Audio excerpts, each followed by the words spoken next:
Hello friends, income tax के cases की series में आज जो केस हम डिस्कस करेंगे वो बोरोड सेटिस्फैक्शन को लेकर के है।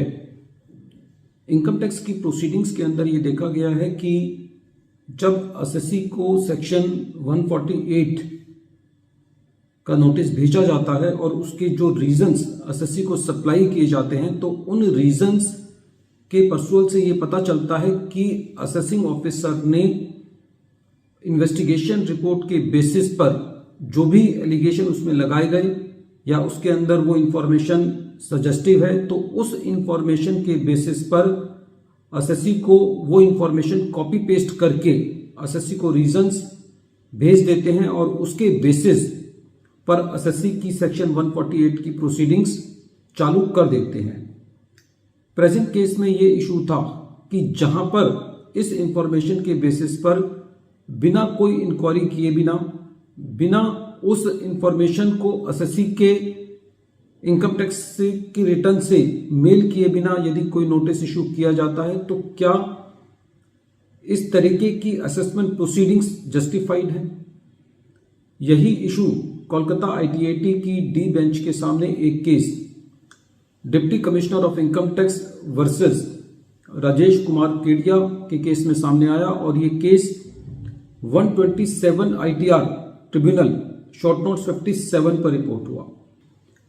प्रेजेंट केस के फैक्ट्स इस तरीके से हैं। प्रेजेंट केस के अंदर इनकम टैक्स डिपार्टमेंट ने एक एस के ग्रुप के ऊपर सर्च की जो कि फाइनेंस के अंदर डील करते थे।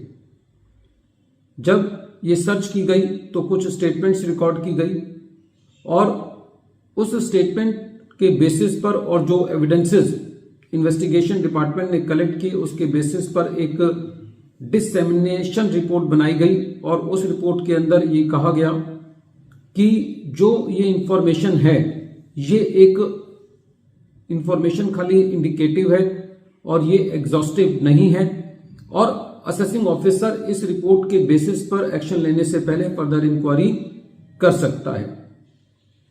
असेसिंग ऑफिसर ने इस रिपोर्ट के बेसिस पर एसएससी को सेक्शन 148 क्लॉज बी का नोटिस भेजा और ये एलिगेशन लगाया कि एसएससी ने 8.8 करोड़ के कैश एडवांसेस बहुत सारे लोगों को दिए हैं।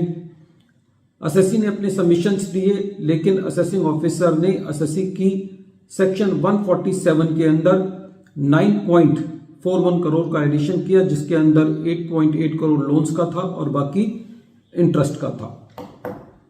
असेसिंग ऑफिसर ने एसएससी का 17.6 लाख का एडिशन ब्रोकरेज इनकम का भी किया कि एसएससी ने इस लोन्स को देने में ब्रोकरेज इनकम भी कमाई है।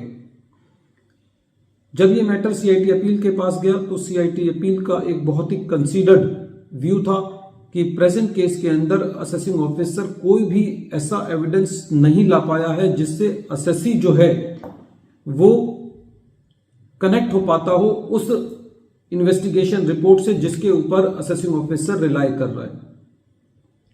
सीआईटी अपील का यह कहना था कि प्रेजेंट केस के अंदर जो असेसमेंट की गई है वो बिना किसी एविडेंस के की गई है।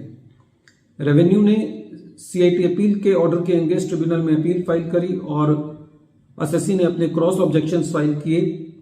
ट्रिब्यूनल ने रेवेन्यू की अपील को खारिज किया और एसएससी के क्रॉस ऑब्जेक्शंस को कंसीडर किया। एसएससी के क्रॉस ऑब्जेक्शंस ये थे कि जो एसएससी को सेक्शन 148 का नोटिस भेजा गया वो बोरोड सेटिस्फैक्शन के आधार पर था, वो इंडिपेंडेंट इंक्वायरी के आधार पर नहीं था। जब ये मैटर ट्रिब्यूनल ने सुना तो ट्रिब्यूनल का ये कहना था कि प्रेजेंट केस के अंदर कोई भी रुक्का एसएससी के नाम पर नहीं था। ट्रिब्यूनल का ये कहना था कि जो रिपोर्ट है उसके अंदर कहीं पे भी ये मेंशन नहीं किया गया है कि एसएससी जो है वो एक्सक्लूसिवली ऐसी ट्रांजैक्शंस में था। ट्रिब्यूनल का ये कहना था कि ये रिपोर्ट ये सजेस्ट करती है कि ये रिपोर्ट इंडिकेटिव है और एग्जॉस्टिव नहीं है। एसएससी के कहीं पे भी सिग्नेचर नहीं है, कोई भी डेट मेंशन नहीं है, कोई भी ईयर मेंशन नहीं है और ये प्रिज्यूम कर लिया गया है कि ये सारी की सारी ट्रांजैक्शंस जो हैं वो असेसमेंट ईयर 16-17 से रिलेटेड है। ट्रिब्यूनल का यह भी कहना था कि प्रेजेंट केस के अंदर जो एडिशन की गई है वो वो खाली डिसेमिनेशन रिपोर्ट के बेसिस पर की गई है और कोई भी ऐसा एविडेंस नहीं इनकम टैक्स डिपार्टमेंट प्रोड्यूस कर पाया है कि एसएससी जो है वो किसी भी तरीके के मनी लैंडिंग बिजनेस में इन्वॉल्व था।